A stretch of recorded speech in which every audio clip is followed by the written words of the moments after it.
Hello दोस्तों, स्वागत है आपका हमारे चैनल यूपी एग्जाम क्विज़र में। दोस्तों, आज की वीडियो में हम 30 जुलाई से संबंधित उत्तर प्रदेश करंट अफेयर और इसके अलावा यूपी एग्जाम्स के लिए मोस्ट इंपॉर्टेंट करंट अफेयर के क्वेश्चंस को डिस्कस करेंगे और हर एक क्वेश्चन से रिलेटेड आपको फैक्ट भी बताएंगे। और वीडियो के अंत में हम आपसे क्वेश्चन भी पूछेंगे जिसका जवाब आपको कमेंट बॉक्स में देना है। और अगर आपको इसकी PDF डाउनलोड करनी है तो आप हमारे टेलीग्राम ग्रुप से इसकी PDF डाउनलोड कर सकते हैं। टेलीग्राम ग्रुप की लिंक आपको वीडियो के डिस्क्रिप्शन में मिल जाएगी। तो चलिए शुरू करते हैं। आज का सेशन शुरू करने से पहले हम कल के क्वेश्चंस का रिवीजन करेंगे। पहला क्वेश्चन है, हाल ही में चर्चा में रही जलकुंडी परियोजना का संबंध किससे है? इसका जो करेक्ट आंसर है वो है ऑप्शन नंबर ए, बाढ़ नियंत्रण से। अगला क्वेश्चन है, हाल ही में जारी Google university search engine ranking में IIT कानपुर देश में किस स्थान पर रहा? इसका जो करेक्ट आंसर है वो है ऑप्शन नंबर बी, तीसरे स्थान पर। और इस रैंकिंग में पहले स्थान पर कौन सा संस्थान रहा? तो IIT दिल्ली इसमें पहले स्थान पर रहा। अगला क्वेश्चन है, और दोस्तों Uttar Pradesh current affair last 6 month की जो PDF हमने तैयार की है उसे आप इस वीडियो के डिस्क्रिप्शन में जो लिंक दी गई है वहाँ से प्राप्त कर सकते हैं। और इस PDF की जो फीस रखी गई है वो 21 रुपये इसकी फीस रखी गई है। और इस PDF में उत्तर प्रदेश करंट अफेयर के जनवरी से लेकर के जून 2021 तक के सभी इंपॉर्टेंट क्वेश्चंस को डिटेल पूर्वक बताया गया है। और इस PDF को डाउनलोड करने में अगर कोई भी आपको प्रॉब्लम होती है तो उस साइट पर ईमेल और WhatsApp नंबर दिया गया है जिस पर आप कांटेक्ट कर सकते हैं। अगला क्वेश्चन है, नागरिक उड्डयन सुरक्षा ब्यूरो का महानिदेशक निम्न में से किसे नियुक्त किया गया है? इसका जो करेक्ट आंसर है वो है ऑप्शन नंबर सी, नासिर कमल को। अगला क्वेश्चन है, यूनेस्को ने किस राज्य में स्थित हड़प्पा युग के महानगर धोलावीरा को विश्व धरोहर सूची में शामिल किया है? इसका जो करेक्ट आंसर है वो है ऑप्शन नंबर बी, गुजरात। और अब गुजरात में यूनेस्को की विश्व धरोहर सूची में कितने स्थल शामिल हो गए हैं?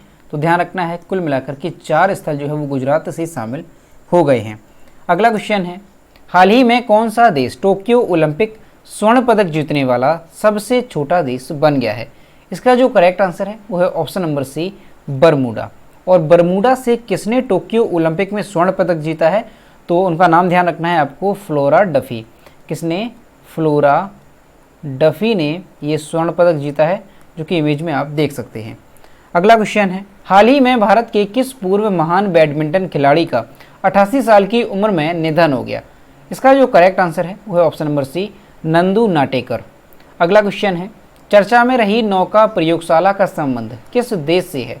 इसका जो करेक्ट आंसर है वो है ऑप्शन नंबर ए, रूस से। अगला क्वेश्चन है, विश्व हेपेटाइटिस दिवस कब मनाया जाता है? इसका जो करेक्ट आंसर है वो है ऑप्शन नंबर बी, 28 जुलाई को। अगला क्वेश्चन है, जुलाई 2021 में किस राज्य ने राज्य का पहला खेल विश्वविद्यालय स्थापित करने के लिए एक विधेयक पारित किया? तो ये पारित किया है बिहार ने, यानी ऑप्शन नंबर ए इसका करेक्ट हो जाएगा। अब दोस्तों शुरू करते हैं आज का सेशन। आज का पहला क्वेश्चन है, हाल ही में किस संस्थान के 2 छात्रों की portable ventilator success story Forbes magazine पत्रिका में छापी गई? तो ये छापी गई है IIT कानपुर के छात्रों की। इसका ऑप्शन नंबर ए करेक्ट होगा। कोरोना महामारी के दौरान सस्ता और पोर्टेबल वेंटिलेटर बनाने वाले IIT कानपुर के इनक्यूबेटेड नोका रोबोटिक्स की सक्सेस स्टोरी को फोर्ब्स मैगजीन में शामिल किया गया है। 90 दिनों में सस्ता और पोर्टेबल वेंटिलेटर बनाया गया था। इस उपलब्धि पर IIT कानपुर काफ़ी खुश है। ये पोर्टेबल वेंटिलेटर IIT कानपुर के स्टूडेंट निखिल कुरेले और हर्षित राठौर ने बनाए थे। फोर्ब्स मैगजीन में स्टूडेंट की सफलता के साथ ही वेंटिलेटर की पूरी जर्नी का भी जिक्र किया गया है। तो दोस्तों ये क्वेश्चन मोस्ट इंपॉर्टेंट है, आपको अच्छे से ध्यान रखना है कि कोरोना महामारी के समय में देश में जब वेंटिलेटर की कमी हो गई थी तो उस दौरान IIT कानपुर के स्टूडेंट ने इस बारे में समाधान को लेकर प्लानिंग की थी, जिसके बाद 2 लोगों ने मिलकर, अब वो 2 लोग कौन कौन से हैं? तो IIT कानपुर के ये स्टूडेंट हैं निखिल कुरेले और हर्षित राठौर ने। इन्होंने मिलकर के एक ऐसा वेंटिलेटर बनाया जिसे कहीं भी मूव किया जा सके और इस दौरान जो मरीज है वो भी पूरी तरह से सुरक्षित रहे।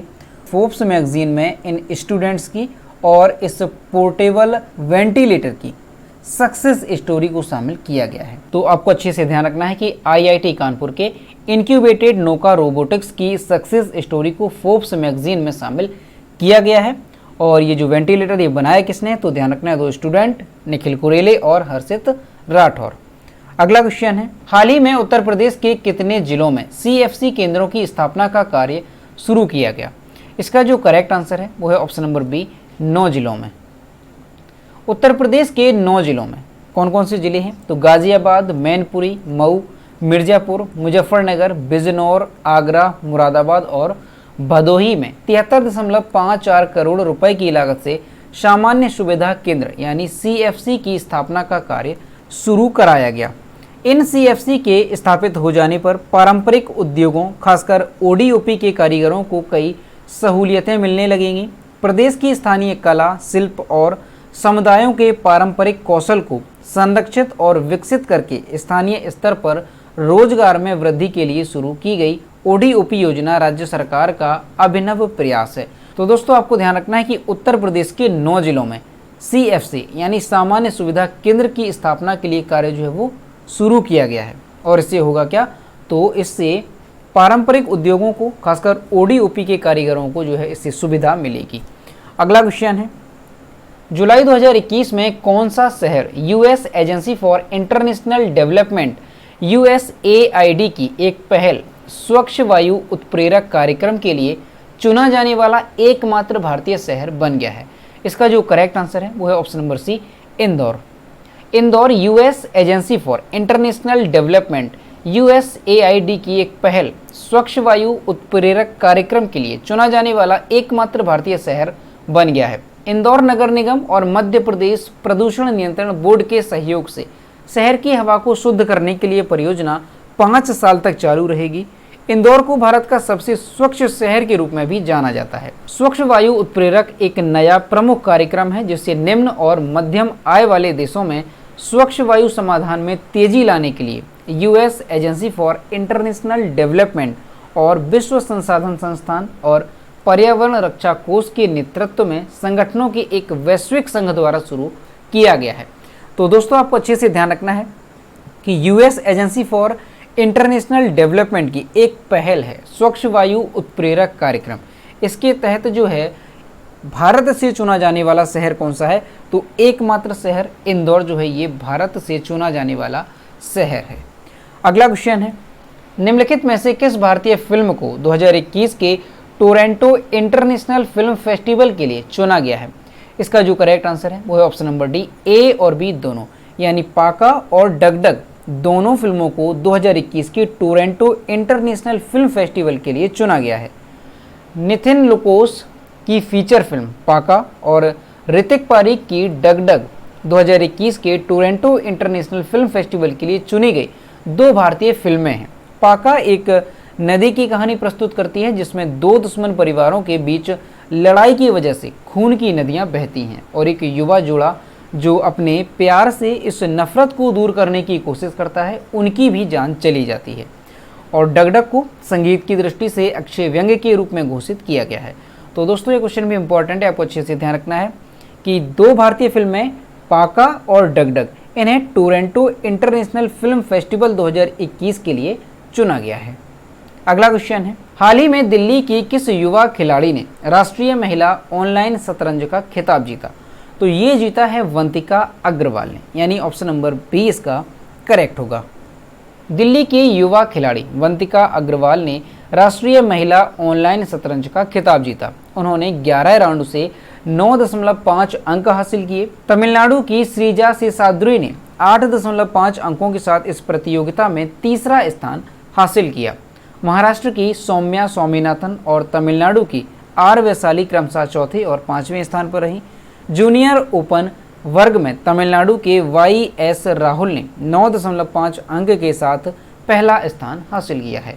तो दोस्तों आपको ध्यान रखना है कि राष्ट्रीय महिला ऑनलाइन शतरंज का खिताब जो है वो किसने जीता है, तो दिल्ली की युवा खिलाड़ी वंतिका अग्रवाल ने इसमें पहला स्थान हासिल किया है। अगला क्वेश्चन है, हाल ही में किस राज्य सरकार ने बांस औद्योगिक पार्क की आधारशिला रखी? तो ये रखी है असम सरकार ने, यानी ऑप्शन नंबर ए इसका करेक्ट होगा। असम के मुख्यमंत्री हेमंत बिस्वा शर्मा ने डिमा हासाओ के मांदेर डिसा गांव में एक बांस औद्योगिक पार्क यानी बम्बू इंडस्ट्रियल पार्क की आधारशिला रखी है। परियोजना को डोनर मंत्रालय से 50 करोड़ रुपए से लागू किया जाएगा। एक बार पूरा हो जाने पर यह परियोजना क्षेत्र की अर्थव्यवस्था में एक नए युग की शुरुआत करेगी और स्थानीय युवाओं के लिए रोजगार के व्यापक अवसर पैदा करेगी।